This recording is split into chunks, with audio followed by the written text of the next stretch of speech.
Meaning of gorgon. Gorgon. Gorgon.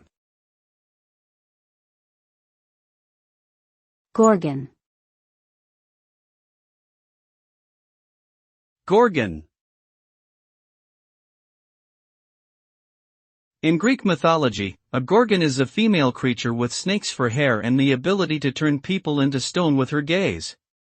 The most famous gorgon is Medusa, who was beheaded by Perseus.